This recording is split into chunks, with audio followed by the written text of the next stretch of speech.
Welcome to Shadow Fable. Don't forget to subscribe. Harlan Voss arrived at the edge of Crestwick just before midnight, windshield wipers beating a frantic rhythm against a freezing drizzle. He had not planned on returning to his hometown so abruptly, and certainly not under these circumstances. But the phone call from his old friend at the local paper, her voice trembling, nearly inaudible, had shaken him in a way he couldn't dismiss. Something in that brief conversation hinted at a collective dread that had seeped into everyone he once knew, muting their voices. He hadn't believed it at first. How could he? An entire town going silent didn't make sense unless it was some bizarre mass protest or a stunt for national attention. Yet, as soon as he stepped out of the car, he felt an unsettling stillness. Not merely the absence of traffic or the hush of a sleepy town at night, but a vacuum where human sound should have existed. The silence was oppressive, like a low-pressure system pressing in on his eardrums, making him hyper-aware of every crunch of gravel beneath his boots. The main street was deserted in the amber glow of the old-fashioned street lamps, and the antique store, the barber shop, the cafe he remembered fondly from childhood, all were sealed behind dark windows. He saw no movement in the windows overhead, no curious faces peeking through curtains. The entire place felt unlived in, like a stage set after all the actors had quietly departed. With his overnight bag slung over one shoulder, Harlan made his way to the Crestwick Inn. It was the only lodging in town that still took in travelers without prior reservations. He tried the door, locked. He knocked, cast a look around the silent street, then fished out his phone to call the front desk. The line rang out in echoing emptiness. Eventually, a figure approached the glass door from inside. Behind it, an older woman. Millie Braun, if Harlan's memory served, peered at him with apprehension in her eyes. There was something about the way she mouthed words he couldn't hear. Then she disengaged the lock with shaking fingers and held the door open just enough for him to slip inside. A wave of stale air hit him, heavy with mildew and old wallpaper glue. Millie motioned for him to follow. She did not speak. Harlan offered a polite greeting that sounded too loud in the hush of the lobby. Her eyes darted downward. She pressed a single finger to her lips in a gesture of caution, then walked to the check-in desk. With a trembling hand, she wrote on a small notepad, "Do you have a reservation?" He shook his head, confusion growing in him. "I don't, but..." Before he could finish, she wrote again, "Cash only. No cards."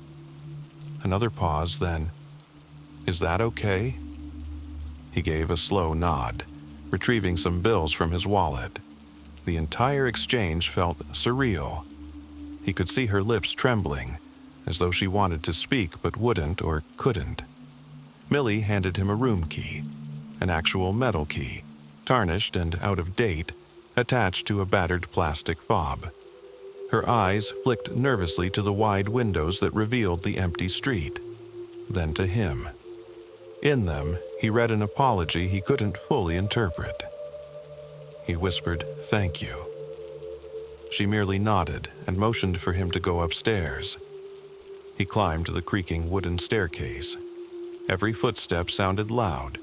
At the end of the corridor, he found his room, number 8, unlocked it, and slipped inside.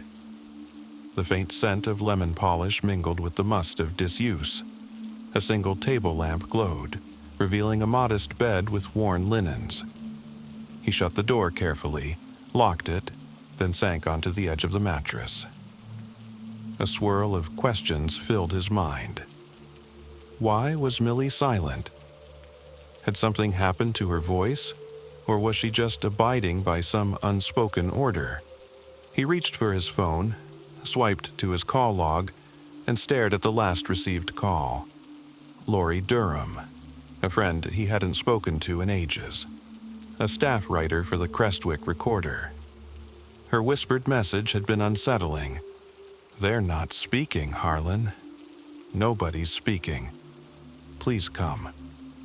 Then the line had cut off.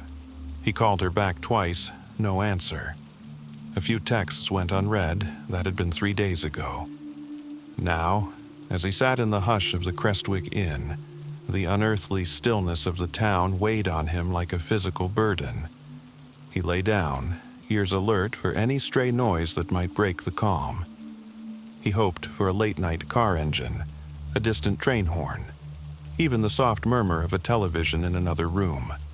But no sound came, only the raspy draw of his own breath in the quiet. Eventually, he fell into a restless sleep. Morning arrived with the faint haze of pale sunlight through dusty curtains. Harlan woke early, uncertain of what he would do first. He had come here with vague intentions, to investigate, to help, to figure out what was happening. But no plan. After a quick shower, during which the water pipes groaned loudly in the hush, he went downstairs. The lobby was empty, though he heard the clink of dishes from behind a half-closed door that led to the kitchen. When he poked his head inside, Millie was there, transferring scrambled eggs from a skillet onto a plate. She saw him, placed the plate on a tray, then held up her palm to stop him from speaking. She wrote again, "Take it. Dining room is next door." He followed her direction. The adjacent dining area was quiet, with old wallpaper and 2 large windows that overlooked the street. A few tables had plates set out, though Harlan noticed no other guests. He sat down and tried the eggs, bland, no salt. A side of toast, no butter. Millie came in, set down a note in front of him. "We had to shut down all supply lines. Sorry about the limited menu." "Millie," he said, "can you tell me what's going on?" His voice sounded jarring even to himself. "Why is no one speaking?" She grimaced and held a trembling finger to her lips again, eyes flicking to the windows as though she feared being overheard.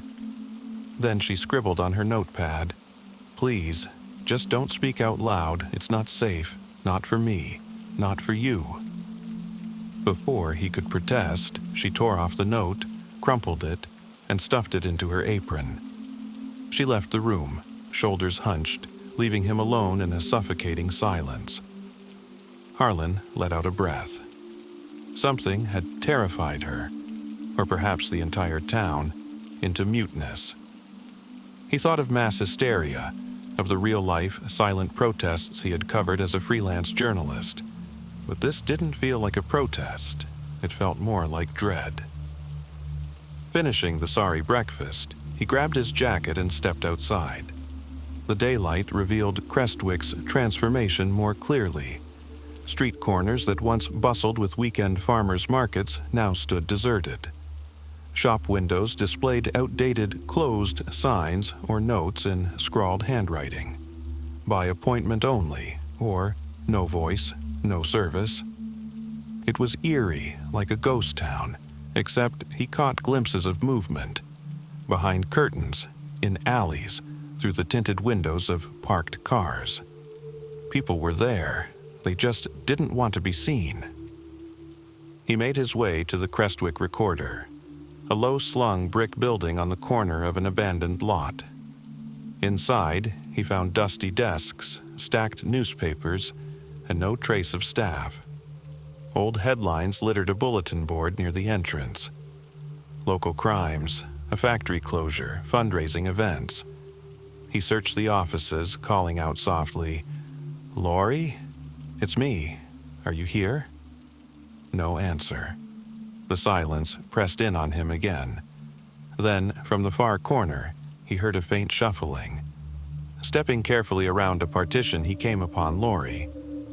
She was seated at her desk, her posture rigid, dark rings under her eyes, her blonde hair in disarray. She looked up at him, startled, then quickly pressed a finger to her lips, just like Millie had. He approached, speaking in a hushed tone. "Laurie, what's going on? You called me." She raised one hand in a gesture begging him to lower his voice. Her other hand shook as she scribbled on a piece of scrap paper. She handed it to him. "It's real. They can't speak or won't speak. We don't know which. People started losing their voices last week gradually. The hospital's overwhelmed. Local authorities say nothing. It's like they're all cooperating with something, but it's not natural." Harlan read the note, feeling a cold dread spread through his chest. He whispered, "But you can still talk. I can hear you now." Her eyes flashed. She shook her head vehemently, scribbling more furiously. "I can't risk speaking out loud. There are ears everywhere. Something's happened to them. Maybe a psychological trigger or fear. If you try to force them to speak, they'll... I've seen people hurt themselves rather than talk." Harlan frowned. "Hurt themselves?" Lori nodded, tears forming in her eyes. Then she wrote, "A colleague tried to broadcast a radio segment to call for help. Halfway through, he started coughing blood. He couldn't speak after that, something about trauma, or it's like a form of mass obedience. I'm not sure. And the ones in charge are using it to control everyone." She pressed the note into his hand, then gestured at a filing cabinet that stood against the far wall. Harlan recognized it as the archives. She led him there, rummaged through old folders until she produced a file labeled Harbor Hills Psychiatric and Research. The cover was battered, the edges torn from repeated handling. Lori opened it, pointing at a series of black and white photos of an old building. The sign above the entrance read, Harbor Hills Institute. He recalled hearing about that place in passing. It was a state-run psychiatric facility in the region, rumored to have shut down amid scandal. Some said there had been unorthodox treatments. Others whispered about hush money from corporate sponsors, local politicians. Lori pointed to a note typed at the bottom of one newspaper clipping. Experimental treatments in the 1970s. Sensory deprivation therapy to treat anxiety, phobias, funding from private donors with unknown interests. She wrote again, "Ever since Harbor Hills closed, certain sponsors have been keen on continuing research, possibly forced experiments on small-town populations. Crestwick might have become a test site. We suspected something was off when local pharmacies started distributing a new medication for stress relief at no cost. But no one would talk about it. Then people began losing their voices. Not just physically, psychologically, like a collective vow of silence, enforced by fear or something else." Harlan's mind reeled. It sounded far-fetched, like a paranoid conspiracy. Yet, standing here, witnessing the hush that smothered an entire community, he couldn't dismiss it. The dread on Lori's face looked too genuine. He recalled real-life cases of mass psychogenic illness, episodes in which entire groups exhibited bizarre symptoms with no clear cause. But this felt orchestrated. He motioned for Lori to follow him outside, craving fresh air and a sense of normalcy. He led her to his car, pointing at the passenger seat. She got in, ducking low. Through the windshield, the deserted main street appeared even more ominous under a flat gray sky. Drizzle spattered the glass. Harlan turned the key, but the engine coughed and refused to start. A pang of frustration gripped him. Another attempt, another sputter. Dead. Lori wrote on her notepad, "They don't want outsiders driving away, or us driving out." The station manager's truck was sabotaged too. "We're stuck." She underlined the last word with a trembling hand. Harlan cursed under his breath. He couldn't speak above a whisper without feeling a strange guilt, as though the silent buildings might overhear. Gathering his thoughts, he made a plan. Find out who was in charge, or who might be benefiting from this.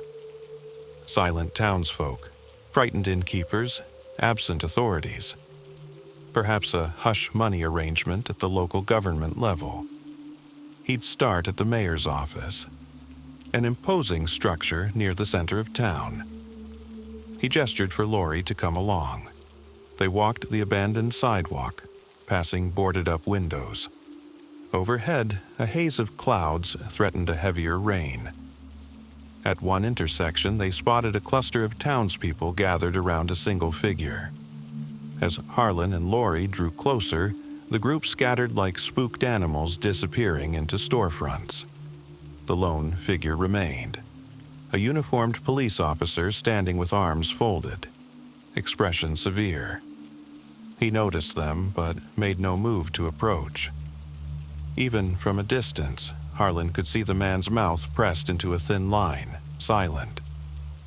Harlan halted, uncertain.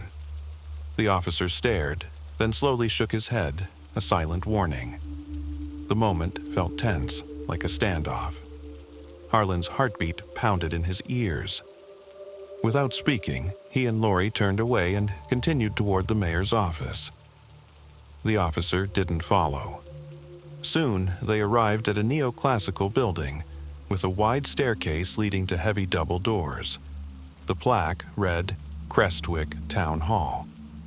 Normally a bustle of administrative staff, it now looked vacant.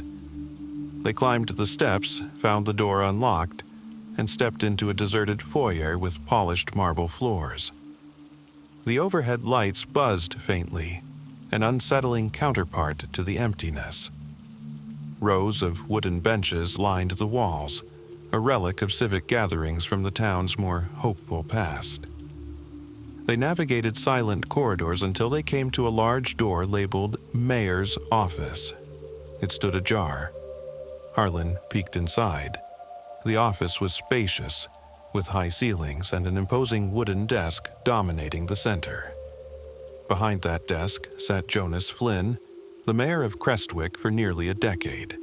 Harlan remembered him as an affable figure, quick to shake hands at public events. Now, the man's gaze was distant, like someone who hadn't slept in days. Jonas made no sound as Harlan and Lori entered. He merely stared at them, posture rigid, hands clasped on the desk. A parted set of blinds behind him let in a weak band of daylight that illuminated the lines of stress etched into his face. He raised an eyebrow, waiting. Lori held her notepad. With a shaking hand, she wrote, Mayor Flynn, we need to know what's happening. Why is everyone silent? She slid the note across the desk. He read it and pressed his lips together, eyes flicking between them. For a moment, Harlan thought the mayor might break the vow of silence. Instead, he reached into a drawer, removed a crisp envelope and handed it to Lori. Then, he opened his desk calendar and tore out a page, scribbling something on the back. From the investors. Everyone is safer this way. He placed the note face up on the desk and pushed it toward them. Lori snatched it, wide-eyed, as if she couldn't believe what she was seeing. From the investors was all it said.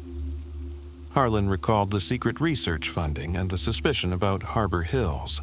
Investors, that corporate entity behind the experimental medication. He exhaled, voice tight. What do you mean, safer? How is forcing an entire town into silence safer for anyone? The mayor's gaze hardened. He rose from his seat slowly, pointed at Harlan, then gestured to his own mouth, like a warning. Don't speak. Then he motioned for them to leave.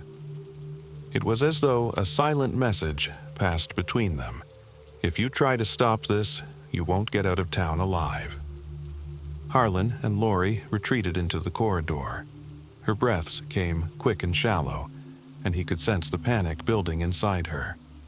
He placed a reassuring hand on her shoulder, guided her back through the hushed foyer and out onto the street. They stepped under the overhang of the building's portico, out of the drizzle. Lori flipped open the envelope the mayor had given her. Inside were typewritten documents, a confidentiality agreement stuffed in with a letter referencing clinical trials. Terms like psychosomatic silence, liability waivers, and enforcement measures dotted the text. Harlan skimmed the lines, anger and disbelief twisting in his stomach. "Is this a contract for the entire town?" he whispered. They can't possibly." Lori clutched his wrist, scribbled a note. "The investors are behind everything. Pharmaceutical or research group. They must have threatened to cut the town off from vital resources if people talked. Or worse. Now the entire population is trapped by fear." Harlan's mind reeled, the hush that strangled Crestwick, the sabotage of cars, the menacing presence of that silent police officer. This was more than mass hysteria. It was orchestrated. He needed evidence to expose it, to get this story out of Crestwick if he could find a way. But how? Everyone was petrified into silence. The local news outlets were compromised. No official seemed willing to break the vow. And phone lines? Even if he tried to call an outside journalist who would believe a story that sounded like a paranoid conspiracy. He glanced down at the battered folder Lori still carried, the Harbor Hills file. "We should go there," he whispered. "If these investors are continuing the old research in secret, maybe we can find proof at the Institute's remains. We can gather what we need and get it out to the world." Lori hesitated, uncertain, but she nodded. It was the only plan they had. Harbor Hills Institute lay on the outskirts of Crestwick, surrounded by thick woods that were notorious for swallowing unwary travelers. Lori insisted they walk rather than try to find another sabotaged vehicle. They set out in the early afternoon, following an old county road that cut through farmland long since gone to seed. The drizzle turned into a steady rain, soaking them as they trudged on, the hush broken only by raindrops pelting the pavement. Occasionally, they glimpsed farmhouses in the distance, windows boarded, sheds collapsed from neglect. It was as if the entire region had fallen under some gloom that stunted not just speech but life itself. They pressed on, the road giving way to a gravel path with potholes filled by murky water. Eventually, the looming shape of Harbor Hills emerged through the trees, a massive stone edifice with shattered windows and ivy strangling its walls. Rusted chain-link fences surrounded the property, though sections were toppled or missing, revealing a yard of weeds and cracked pavement. They slipped through a gap in the fence. Overhead, the sky churned with dark clouds. As they approached, the building's silent corridors beckoned like gaping mouths. A single metal door at the rear, its handle broken, allowed them entry. Inside, the hall smelled of mold and decay, the pale glow of a stormy afternoon filtering through grimy windows. Lori fished out a flashlight from her jacket. Its beam danced across peeling paint and broken tiles. The building's hush felt different from Crestwick's. Here, it was a vacuum of abandonment rather than oppression, but the effect was no less eerie. They moved carefully through the passageways, looking for any sign of recent activity. Suddenly, Harlan paused at a corridor lined with rooms that might have once been patient wards.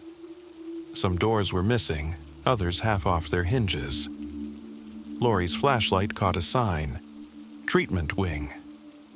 Next to it, a placard read, "Sensory Deprivation Chambers." The arrow pointed left.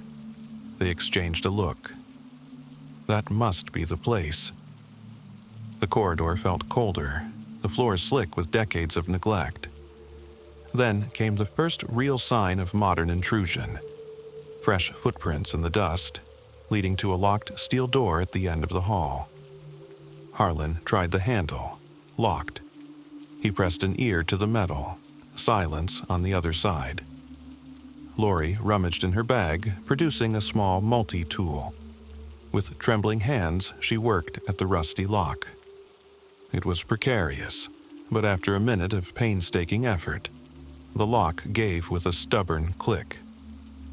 Harlan pushed the door open. A wave of stagnant air drifted out. The beam of the flashlight revealed a staircase leading downward, deeper into the facility. They descended carefully, each step echoing.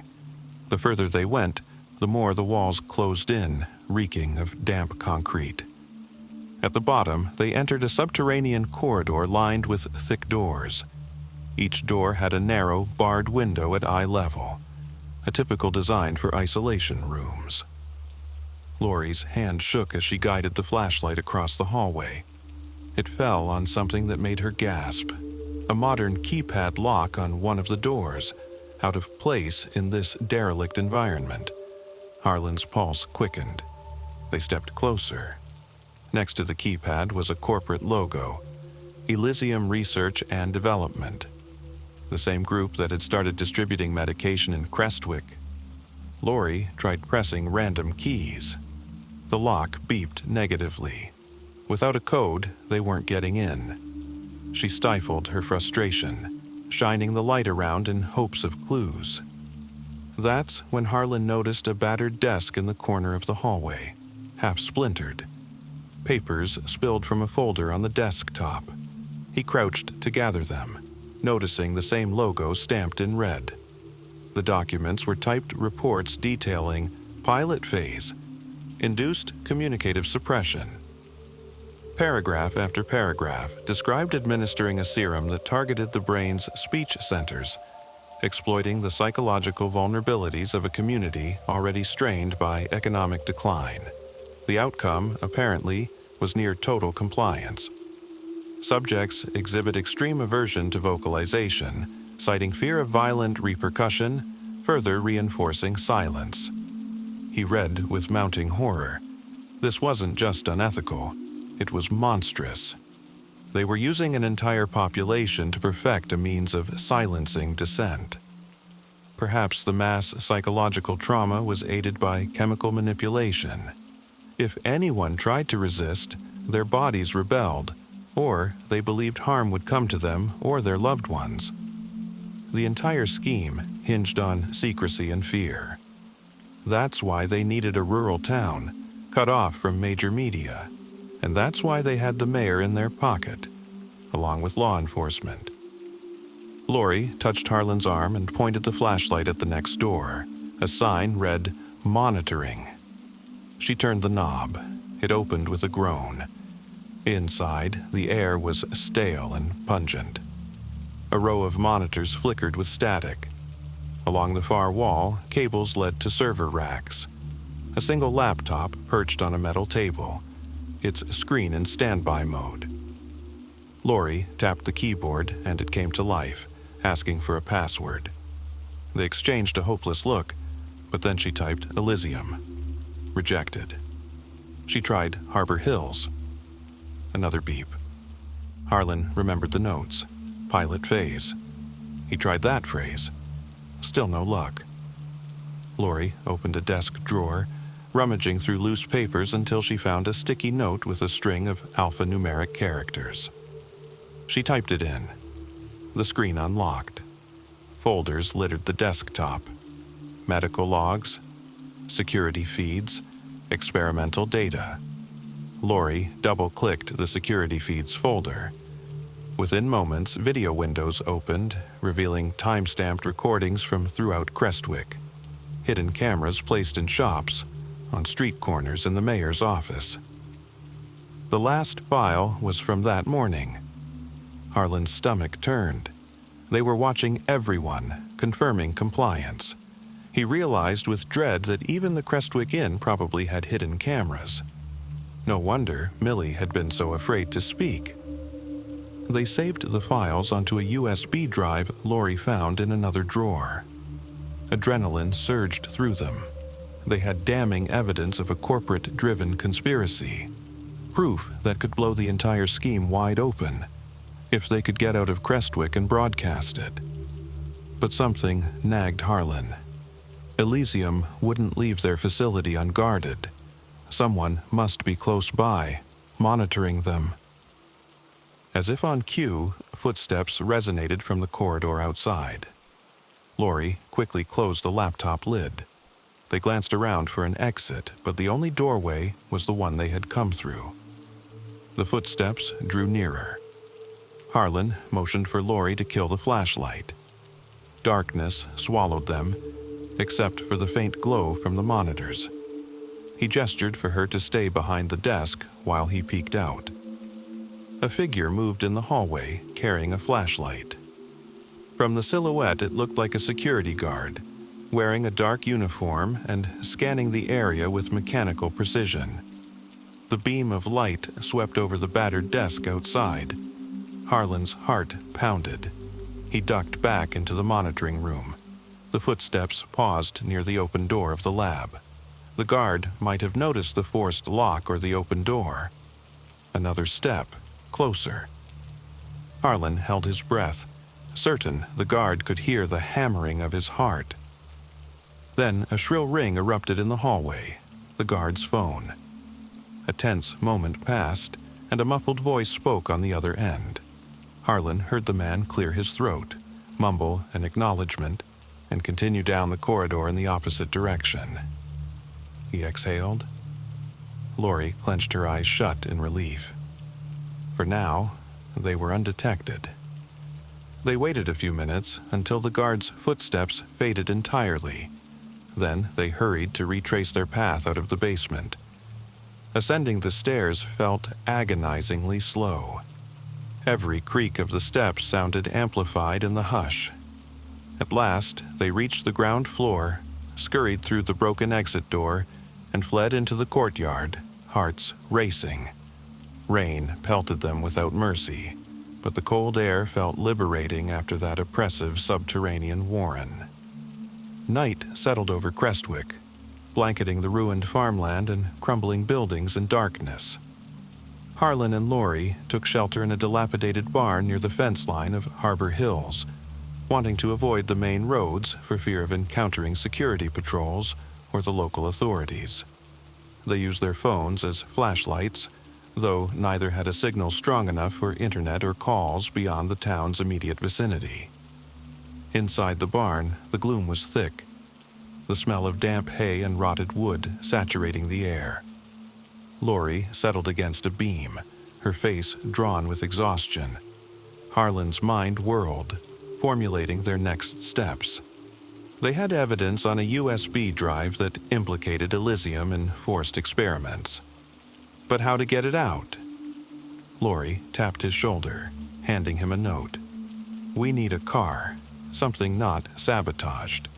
He nodded. "What about the local radio station's van? It might be a target, but it's worth a shot." He kept his voice low, though the rainstorm outside provided a veil of white noise. She gave him a grim smile, as if acknowledging the risk. But they were too close to back down now. If they could reach the station, maybe there'd be a working vehicle or at least better broadcasting equipment to expose this. A distant thunderclap rattled the barn's rusted roof. Harlan glanced at his phone's dimly lit screen, noticing how late it was. Exhaustion tugged at him, but adrenaline kept him awake. He slid down next to Lori. Their proximity offered a semblance of comfort amid the oppressive night. He thought back to the day's revelations, a silent town bullied into compliance by unseen corporate entities. Like a scene from one of those real-life corporate cover-up stories he had always believed existed on the fringe. Yet here it was, real and terrifying, with the potential to destroy lives if no one intervened. Eventually, restless sleep claimed them both. They rose at dawn, bodies stiff and damp from the barn's unforgiving floor. The storm had passed, leaving the air crisp and the ground soft with puddles. Crestwick loomed in the distance, its silent profile tinted by the early morning light. Harlan led the way, keeping off the main roads as they circled back toward town. They stuck to side streets and back alleys, mindful of the patrols or any watchers behind the drawn curtains.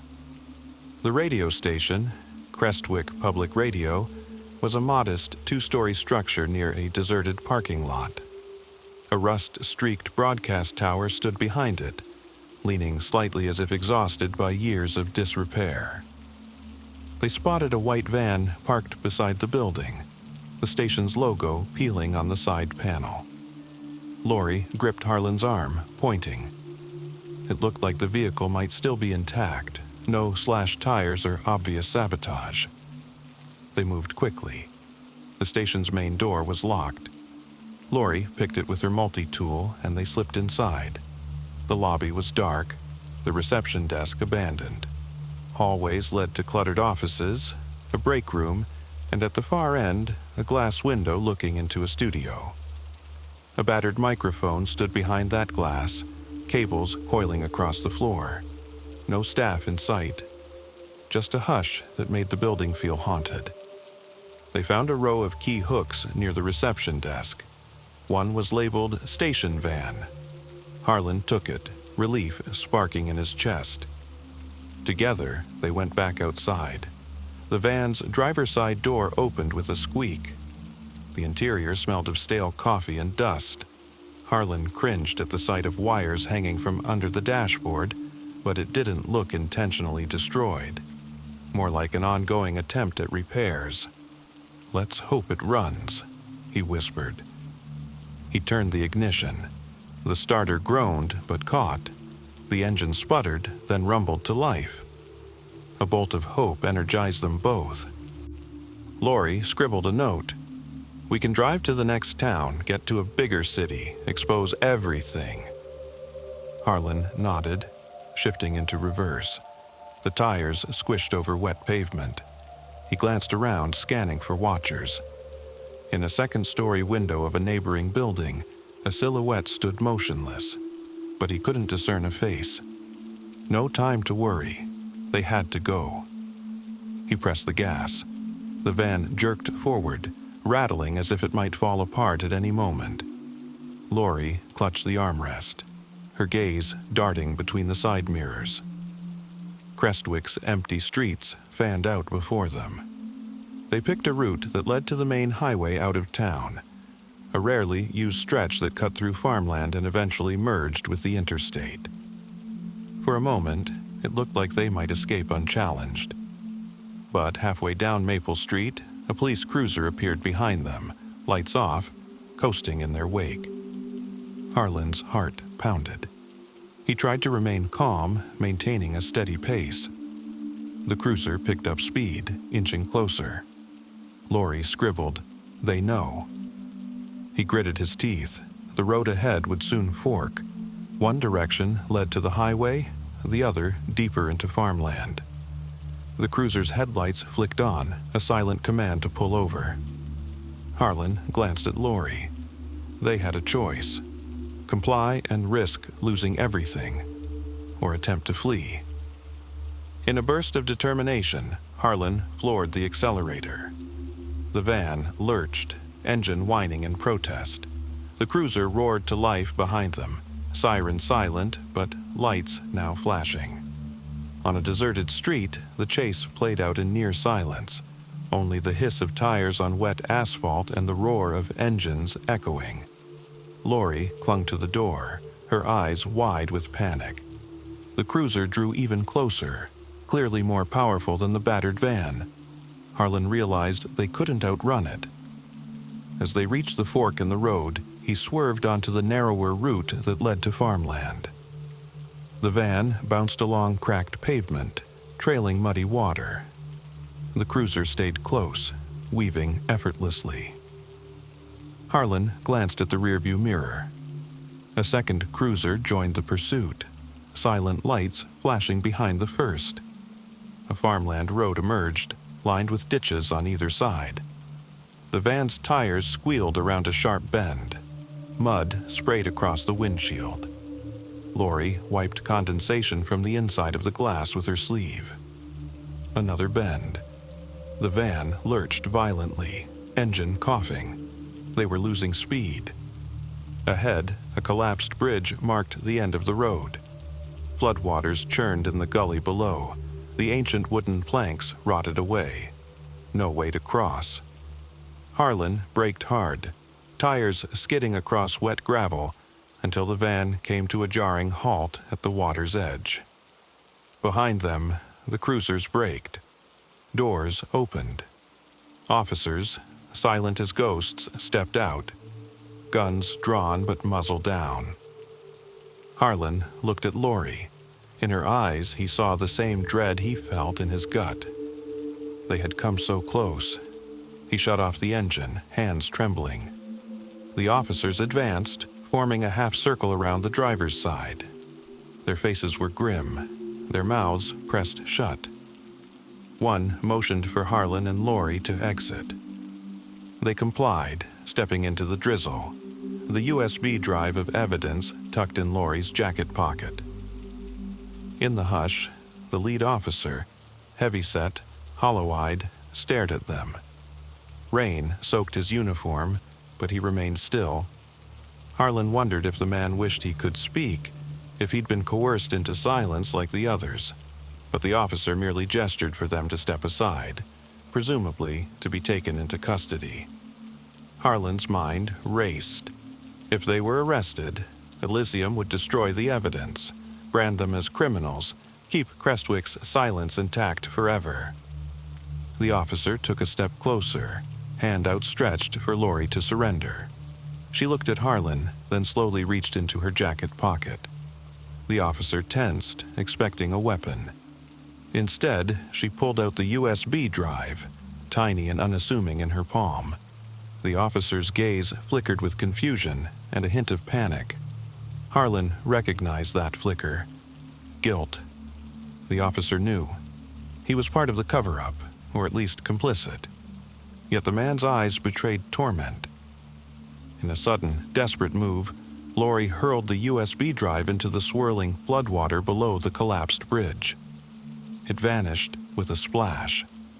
Harlan's stomach twisted. Everything they had risked, gone. She turned to him, tears streaming down her cheeks, but there was a fierce resolve in her eyes. The officer let out a strangled gasp.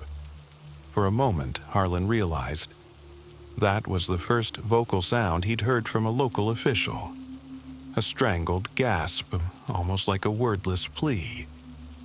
Then the man's jaw clamped shut, as if terrified of what might happen if he uttered another sound. They'd lost the drive, but at least Elysium couldn't destroy it. Maybe, just maybe, the raging waters would carry it downstream. Someone might find it. A long shot, but a seed of hope. The officers seized Harlan and Lori. Their hands were bound with plastic ties, neither of them resisting. The lead officer jerked his head toward the cruisers, indicating they would be taken in. In that fleeting moment, Harlan realized that, while the physical evidence was gone from his grasp, the knowledge he had gained wasn't. He could speak, he was still capable, and maybe, just maybe, there would be an opening. A chance to get away and tell the story before the silent plague swallowed him too. As they were pushed into the back seat of the cruiser, Harlan caught a final glimpse of Lori's face in the reflection of the rain-speckled window. Her expression was a complex blend of regret and defiance. Outside, the farmland stretched into misty gray, the silhouette of Crestwick looming behind them. A voiceless town caught in a conspiracy far darker than any casual observer could imagine. The door slammed shut. The engine rumbled, and the cruiser turned back toward the silent town. Exhaust smoke curled in the damp air, vanishing into the drizzle as they drove away. In the hush, Harlan felt the pounding of his heart and the unyielding resolve forming in his mind. They might have lost the USB drive in that swirling current, but the truth was still out there, churning like an unstoppable tide. He wasn't done fighting. Even in silence, the truth had a way of surfacing, and if anyone could shatter the hush that held Crestwick hostage, it was someone still willing to speak.